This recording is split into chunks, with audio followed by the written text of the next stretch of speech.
Hi friends, ಎಲ್ರಿಗೂ ಮಲ್ಲಿಗೆ ಮಠ್ ಚಾನಲ್ಗೆ ಸ್ವಾಗತ. ಇವತ್ತು ನಾನು ವಡಾ ಪಾವ್ ಹೇಗೆ ಮಾಡೋದು ಅಂತ ತೋರಿಸ್ಕೊಡ್ತಾ ಇದ್ದೇನೆ. ಅದಕ್ಕಿಂತ ಮೊದಲು ನನ್ನ ಚಾನಲನ್ನು ಹೊಸದಾಗಿ ನೋಡ್ತಿರೋರು ಮತ್ತು ಸಬ್ಸ್ಕ್ರೈಬ್ ಮಾಡದಿರೋರು ಪ್ಲೀಸ್ ಸಬ್ಸ್ಕ್ರೈಬ್ ಮಾಡಿ ನೋಡಿ. ಹತ್ರದಲ್ಲಿ ಬರುವಂತಹ ಬೆಲ್ ಬಟನ್ ಒತ್ತಿ, ಆಗ ನಾನು ಮಾಡಿರುವಂಥ ವಿಡಿಯೋದ ನೋಟಿಫಿಕೇಶನ್ ನಿಮಗೆ ತಕ್ಷಣಕ್ಕೆ ಸಿಗ್ತದೆ. ಈಗ ವಡಾ ಪಾವ್ ಹೇಗೆ ಮಾಡೋದು ಅಂತ ನೋಡುವ ಬನ್ನಿ. ಮೊದಲಿಗೆ ಇಲ್ಲಿ ನಾನು 3 ಬೆಳ್ಳುಳ್ಳಿ ತಗೊಂಡಿದ್ದೇನೆ. ಹಾಗೆ ಸಿಪ್ಪೆ ತೆಗೆದಿದ್ರೂ ತೊಂದರೆ ಇಲ್ಲ, ತೆಗೆಯದಿದ್ರೂ ತೊಂದರೆ ಇಲ್ಲ. ಹಾಗೆ ಒಂದು ತುಂಡು ಶುಂಠಿ, 2 ಹಸಿಮೆಣಸು, ಸ್ವಲ್ಪ ಕೊತ್ತಂಬರಿ ಸೊಪ್ಪು. ಇದನ್ನ ನೀವು ಮಿಕ್ಸಿಯಲ್ಲಿ ತರಿತರಿಯಾಗಿ ರುಬ್ಕೊಳ್ಬೋದು ಅಥವಾ ಕುಟ್ಟಣಿಗೆಯಲ್ಲಿ ಕುಟ್ಟಿಕೊಂಡ್ರೂ ಆಗ್ತದೆ. ನೋಡಿ, ಇಷ್ಟು ತರಿತರಿಯಾಗಿ ಇರಬೇಕು, ತುಂಬ ನೈಸ್ ಮಾಡ್ಕೊಳ್ಬೇಡಿ.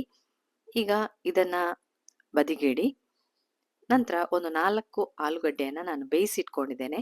ನೋಡ್ಬೋದು, ಇಲ್ಲಿ ಸ್ವಲ್ಪ ಸ್ಮ್ಯಾಶ್ ಕೂಡ ಮಾಡ್ಕೊಂಡಿದ್ದೇನೆ. ಸ್ಮ್ಯಾಶ್ ಮಾಡಲಿಕ್ಕೆ ನೀವು ಈ ಥರ ಮಾಡ್ಕೊಳ್ಳಿ, ಫೋಕ್ ಮೂಲಕ ತುಂಬ ಸುಲಭವಾಗಿ ನೀವು ಮಾಡ್ಬೋದು. ಇದೊಂದು ಟಿಪ್ಸ್ ಅಂತ ತಿಳ್ಕೊಳ್ಳಿ. ನೋಡಿ ಎಷ್ಟು ಚೆನ್ನಾಗಿ ಸ್ಮ್ಯಾಶ್ ಆಗ್ತಾ ಇದೆ. 4 ಆಲೂಗಡ್ಡೆಯನ್ನು ಸ್ಮ್ಯಾಶ್ ಮಾಡಿ ಇಟ್ಕೊಳ್ಳಿ. ಸ್ವಲ್ಪ ಜಾಸ್ತಿ ಬೇಕು ಅಂದರೆ ಜಾಸ್ತಿ ಮಾಡ್ಕೊಳ್ಳಿ.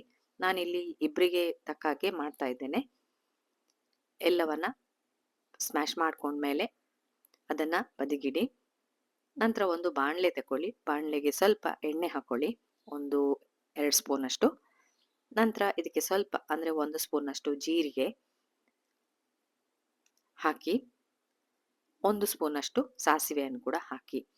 ಸಾಸಿವೆ ಚಟಪಟ ಹೇಳಿದ ನಂತರ ಇದಕ್ಕೆ ನೀವು ಸ್ವಲ್ಪ ಇಂಗು ಹಾಕೊಳ್ಳಿ ಮಾತ್ರ.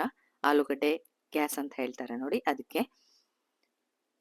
ಎಲ್ಲವನ್ನ ಸ್ವಲ್ಪ ಫ್ರೈ ಮಾಡ್ಕೊಳ್ಳಿ ಎಣ್ಣೆಯಲ್ಲಿ. ಸಾಸಿವೆ ಎಲ್ಲ ಚಟಪಟ ಹೇಳಿದ ನಂತರ ಇದಕ್ಕೆ ನಾವು ರುಬ್ಬಿಟ್ಕೊಂಡ ಮಸಾಲೆ ಇದೆ ನೋಡಿ, ತರಿಯಾಗಿ ರುಬ್ಬಿಟ್ಕೊಂಡಿದ್ದೀವಲ್ಲ, ಅದನ್ನು ಹಾಕ್ಕೊಳ್ಬೇಕು. ಸ್ವಲ್ಪ ಎಣ್ಣೆಯಲ್ಲಿ ಫ್ರೈ ಮಾಡಿ ಹಸಿ ವಾಸನೆ ಎಲ್ಲ ಹೋಗುವವರೆಗೆ ಇದನ್ನು ಚೆನ್ನಾಗಿ ಫ್ರೈ ಮಾಡ್ಕೊಳ್ಳಿ.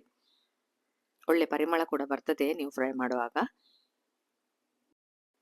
ಖಾರ ಸ್ವಲ್ಪ ಜಾಸ್ತಿ ಬೇಕಂದರೆ ಒಂದು ಹಸಿಮೆಣಸು ಜಾಸ್ತಿ ಹಾಕ್ಕೊಳ್ಳಿ.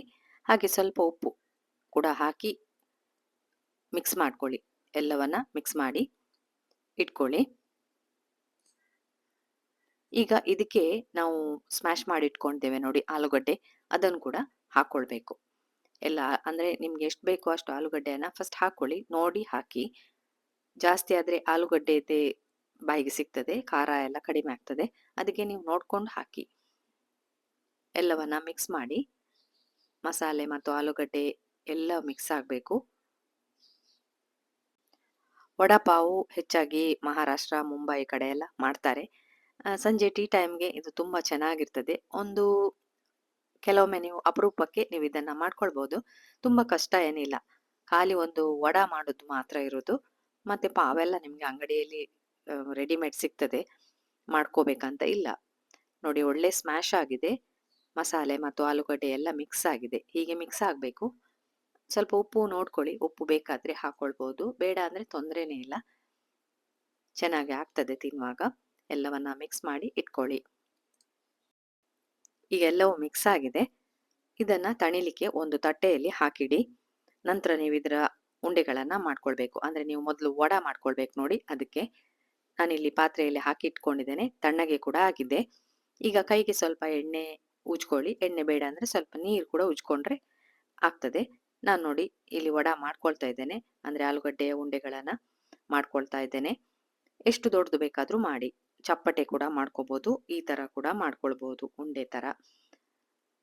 ನಾನು ಎಷ್ಟಾಗ್ತದೆ ಅಷ್ಟು ಉಂಡೆಗಳನ್ನು ಮಾಡ್ಕೊಳ್ತೇನೆ. ಹಾಗೆ ನನ್ನ ಚಾನಲನ್ನು ನೋಡಿ ಸುಮ್ಮನೆ ಕೂತ್ಕೊಳ್ಬೇಡಿ, ಅದಕ್ಕೆ ಕಮೆಂಟ್ ಹಾಕಿ, ನಿಮ್ಗೆ ಏನು ಅನಿಸಿತು ಅಂತ ನನಗೆ ಗೊತ್ತಾಗ್ತದೆ. ಹಾಗೆ ನನಗೆ ಸಪೋರ್ಟ್ ಮಾಡಿ. ಸಬ್ಸ್ಕ್ರೈಬ್ ಮಾಡ್ತಿರೋರು ಪ್ಲೀಸ್ ಸಬ್ಸ್ಕ್ರೈಬ್ ಮಾಡಿ. ಎಲ್ಲ ಉಂಡೆಗಳನ್ನು ಇಲ್ಲಿ ಮಾಡಿಟ್ಕೊಂಡಾಗಿದೆ ನೋಡಿ, ಆಲೂಗಡ್ಡೆಯ ಉಂಡೆ ಅಂದರೆ ವಡಾ ಮಾಡಲಿಕ್ಕೆ. ಹಾಗೆ ಒಂದು ಪಾತ್ರೆಯಲ್ಲಿ ನಾನು ಕಡಲೆ ಹಿಟ್ಟನ್ನು ತಗೊಂಡಿದ್ದೇನೆ. ಒಂದು 2 ಕಪ್ ತಗೊಂಡಿರ್ಬೋದು. ನಂತರ ಅದಕ್ಕೆ ಸ್ವಲ್ಪ ಉಪ್ಪು ಹಾಕ್ಕೊಂಡಿದ್ದೇನೆ. ಸ್ವಲ್ಪ ನೀರು ಹಾಕಿ ದಪ್ಪಕ್ಕೆ ಪೇಸ್ಟ್ ಥರ ಮಾಡ್ಕೊಳ್ಬೇಕು. ತುಂಬ ನೀರು ಮಾಡ್ಕೊಳ್ಬೇಡಿ, ಯಾಕೆಂದರೆ ವಡಾ ಮಾಡುವಾಗ ಆಲೂಗಡ್ಡೆಗೆ ಸ್ವಲ್ಪ ಕೋಟಿಂಗ್ ಆಗಬೇಕು ನೋಡಿ, ಅದಕ್ಕಾಗಿ ಸ್ವಲ್ಪ ಸ್ವಲ್ಪನೇ ನೀರು ಹಾಕಿ ಕಲಿಸ್ಕೊಳ್ಳಿ. ಎಲ್ಲವನ್ನ ಕಲಿಸ್ಕೊಳ್ಬೇಕು. ಸ್ವಲ್ಪ ಸ್ವಲ್ಪನೇ ನೀರು ಹಾಕಿ ಕಲಿಸ್ಕೊಳ್ಳಿ. ನೋಡಿ, ಕನ್ಸಿಸ್ಟೆನ್ಸಿ ಈ ಹದಕ್ಕೆ ಇರಲಿ. ಅಂದರೆ ಮೇಲೆತ್ತುವಾಗ ನೀವು ಡ್ರಾಪ್ಸ್ ಬೀಳಬೇಕು, ಈ ಥರ ಇದ್ದರೆ ಸರಿಯಾಗಿದೆ ಅಂತ ಈ ತರ ಹಿಟ್ಟನ್ನ ಕಲಸಿ ಇಟ್ಕೊಳ್ಳಿ. ನಂತರ ನೀವು ಎಣ್ಣೆಗೆ ವಡೆಯನ್ನ ಹಾಕ್ಲಿಕ್ಕೆ ಕಷ್ಟ ಆಗ್ತದೆ ಅಂತ ಹೇಳಿದ್ರೆ ಒಂದು ಟಿಪ್ಸ್ ಹೇಳ್ತೇನೆ. ನೋಡಿ, ಇಲ್ಲಿ ಹಿಟ್ಟು ರೆಡಿ ಆಗಿದೆ, ಕೈಯಲ್ಲಿ ಹಾಕ್ಲಿಕ್ಕೆ ಕಷ್ಟ ಆಗ್ತದೆ ಅಂತ ಹೇಳಿದ್ರೆ 2 ಸ್ಪೂನ್ ತಗೊಳ್ಳಿ. 1 ಸ್ಪೂನು, 1 ಫೋರ್ಕ್, ಅದಕ್ಕೆ ಎಲ್ಲವನ್ನ ಹಿಟ್ಟನ್ನ ಹಾಕಿ ವಡೆಗೆ ಹಾಕಿ ನೀವು ಕೈಯಲ್ಲಿ ಮುಟ್ಬೇಕಂತೇಳಿ ಇಲ್ಲ. ಸ್ಪೂನಲ್ಲೇ ನೀವು ಇದನ್ನ ಎತ್ಕೊಂಡು ಎಣ್ಣೆಗೆ ಹಾಕ್ಬೋದು. ಆ ತರ ಕೂಡ ಮಾಡ್ಬೋದು. ನೋಡಿ ಯಾವ ತರ ಮಾಡ್ತಿದ್ದೇನಂತ. ಇನ್ನೊಂದು ಸ್ಪೂನಿಗೆ ಹಾಕಿ ಇದನ್ನ ಡೈರೆಕ್ಟ್ ಆಗಿ ನೀವು ಎಣ್ಣೆಗೆ ಬಿಡ್ಬಹುದು. ಆಗ ನಿಮ್ಗೆ ಎಣ್ಣೆ ರಟ್ತದೆ ಅಂತ ಹೇಳಿ ಟೆನ್ಷನ್ ಇರುವುದಿಲ್ಲ. ಈ ತರ ಕೂಡ ಮಾಡ್ಬೋದು. ಈಗ ಎಣ್ಣೆ ಬಿಸಿಯಾಗಿದೆ ನೋಡಿ, ನಾನಂತೂ ಕೈಯಲ್ಲೇ ಹಾಕ್ತೇನೆ, ನನ್ಗೇನು ಪ್ರಾಬ್ಲಮ್ ಇಲ್ಲ. ನೀವು ಕಷ್ಟ ಆಗುದಾದ್ರೆ ನೀವು ಸ್ಪೂನಲ್ಲಿ ಹಾಕೊಳ್ಬೋದು. ವಡವನ್ನ ಫ್ರೈ ಮಾಡ್ಕೊಳ್ಳಿ. ಈ ವಡೆಯನ್ನ ಹಾಗೆ ಕೂಡ ತಿನ್ಬೋದು, ಏನ್ ತೊಂದರೆ ಇಲ್ಲ. ಆದ್ರೆ ತಿನ್ಲಿಕ್ಕೆ ಹೋಗ್ಬೇಡಿ. ನಾನಿಲ್ಲಿ ವಡಾ ಪಾವ್ ಮಾಡ್ತಿದ್ದೇನೆ. ಮುಂದೆ ಏನ್ ಮಾಡ್ತಿದ್ದೇನೆ ಅಂತ ನೋಡ್ಕೊಳ್ಳಿ. ವಡ ರೆಡಿ ಆಗಿದೆ ನೋಡಿ. ಇನ್ನೊಂದು ವಡ ಕೂಡ ಮಾಡ್ತಾ ಇದ್ದೇನೆ. ಹೀಗೆ ಎಲ್ಲ ವಡವನ್ನ ನಾನು ಫ್ರೈ ಮಾಡ್ತಾ ಇದ್ದೇನೆ. ಈಗ ಇಲ್ಲಿ 2 ವಡ ರೆಡಿ ಆಗಿದೆ. ಈಗ ಪಾವು ಎಲ್ಲ ಅಂಗಡಿಯಲ್ಲಿ ಸಿಗ್ತದೆ, ನಿಮ್ಗೆ ರೆಡಿಮೇಡ್ ಆಗಿ ಸಿಗ್ತದೆ. ನೋಡ್ಬೋದು ನೀವು, ಈ ತರ ಇದೆ. ಪಾವನ್ನ ನೀವು ಅಂಗಡಿಯಿಂದ ತಂದಿಡಿ. ಇದು ಚಟ್ನಿ ಪುಡಿ ನೋಡಿ, ಇದು ಎಲ್ಲ ಶಾಪ್ಸ್ ಅಲ್ಲಿ ಸಿಗ್ತದೆ. ಇದು ದೋಸೆಗೆ ಕೂಡ ಆಗ್ತದೆ. ಇದನ್ನ ನಾನು ಬಾಟ್ಲಲ್ಲಿ ತುಂಬಿಸಿಟ್ಕೊಂಡಿದ್ದೇನೆ. ಇದನ್ನು ಕೂಡ ತಗೊಳ್ಳಿ, ರುಚಿ ಚೆನ್ನಾಗಿರ್ತದೆ ಅಂತ. ನೋಡಿ, ಪಾವನ್ನ ನಾನು ಅರ್ಧಕ್ಕೆ ಕಟ್ ಮಾಡಿದ್ದೇನೆ ಚೂರಿಯಲ್ಲಿ, ಕೈಯಲ್ಲಿ ಕೂಡ ಕಟ್ ಮಾಡ್ಕೊಳ್ಬಹುದು. ಈಗ ಇದರ ನಡುವೆ ಚಟ್ನಿ ಪುಡಿಯನ್ನ ಹಾಕೊಳ್ಬೇಕು, ಟೇಸ್ಟ್ ಚೆನ್ನಾಗಿರ್ತದೆ. 2 ಕಡೆ ಕೂಡ ಚಟ್ನಿ ಪುಡಿಯನ್ನ ಹಚ್ಕೊಳ್ಳಿ. ನಂತರ ನೀವು ಮಾಡಿಟ್ಕೊಂಡ ವಡೆ ಇದೆ ನೋಡಿ, ಅದನ್ನ ಇಟ್ಕೊಳ್ಳಿ. ಇಟ್ಟು ಪ್ರೆಸ್ ಮಾಡಿದ್ರೆ ಆಯ್ತು. ಹಾಗೆ ನಿಮ್ಗೆ ಬೇಕಾದ್ರೆ ಹಸಿಮೆಣಸನ್ನ ಎಣ್ಣೆಯಲ್ಲಿ ಫ್ರೈ ಮಾಡಿ ಇಟ್ಕೊಳ್ಬೇಕು. ಸ್ವಲ್ಪ ಉಪ್ಪನ್ನ ಹಾಕಿ ಇಟ್ಕೊಳ್ಳಿ. ಅದನ್ನ ಮಿಡ್ಲಲ್ಲಿಟ್ಟು ಸರ್ವ್ ಮಾಡಿ. ಬೇಕಾದವರು ಮೆಣಸನ್ನ ಒಟ್ಟಿಗೆ ಇಟ್ಟು ತಿಂತಾರೆ, ಇಲ್ಲ ಅಂದ್ರೆ ಅದನ್ನ ಸ್ಕಿಪ್ ಮಾಡ್ಬೋದು. ನೋಡಿ, ಇನ್ನೊಂದು ಪಾವನ್ನ ತೋರಿಸ್ತಾ ಇದ್ದೇನೆ. ಚಟ್ನಿ ಪುಡಿಯನ್ನ ಹಾಕಿ ಅದಕ್ಕೆ 2 ಕಡೆ ಕೂಡ ಹಾಕೊಳ್ಳಿ. ನಂತರ ನೀವು ಮಾಡಿಟ್ಕೊಂಡ ವಡ ಇದೆ ನೋಡಿ, ಅದನ್ನ ಮಿಡ್ಲಲ್ಲಿಟ್ಟು ಒಂದು ಹಸಿಮೆಣಸು ಫ್ರೈ ಮಾಡಿಟ್ಕೊಂಡದ್ದು ಅದನ್ನಿಡಿ. ಹಸಿ ಕೊಡಬೇಡಿ ಮಾತ್ರ, ಫ್ರೈ ಮಾಡಿ ಉಪ್ಪು ಹಾಕಿ ಕೊಡಬೇಕು ಮೆಣಸನ್ನ.